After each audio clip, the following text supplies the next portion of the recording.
The world seems unpredictable and incredibly challenging right now. As adults, we have a difficult time controlling our emotions and have all experienced loss and grief and stress. While we are busy shouldering these heavy emotions, our children are struggling too. Their world's flipped upside down. Our lives have changed. Stress is real. We can't count on the things that we used to count on, and whether we like it or not, this past year will have long-term consequences for us and our children. As teachers and educators, we are being asked to fill in the holes and help heal the damage that has been done, all the while trying to manage our own grief, stress, and sense of loss. We've been living in a constant state of fear and anxiety over this past year, which will leave a lasting impression on how we show up in our work and classroom settings. Routines decrease our stress and improve our mental health. Our brains are soothed by patterns. Regularly taking time outside, walking, exercising, and practicing gratitude are just a few ways that lead to resilience in us and in our students.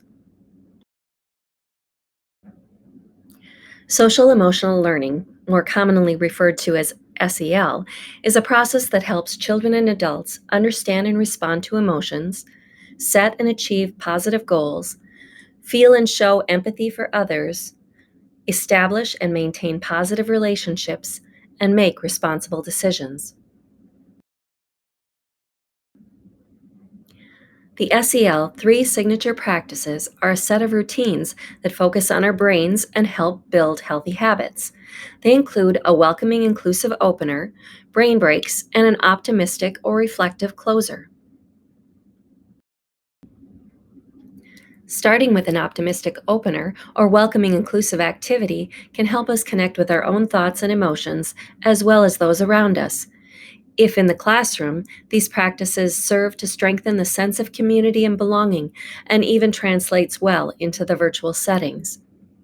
One way to achieve it is to set an SEL goal for the day, an act of kindness, a showing of gratitude, or sharing something that you look forward to going into the day. If you start feeling tired or distracted, it's time to take a brain break. If we change up the activity or environment, we shift the brain and allow the brain chemicals to refill. Taking a few moments to reflect, refuel, and move allows us to feel refreshed, refocused, and ready to be in a place to learn. Mindful movement and breathing is hands down the best way to make this happen. If students are home, make sure they have a checklist of self-care. Is their vision getting blurry from too much screen time? Take a moment to look or go outside. Are you stuck on a tough problem or assignment? Sing a few lines from your favorite song or get up and dance. Been sitting too long? Stretch and move.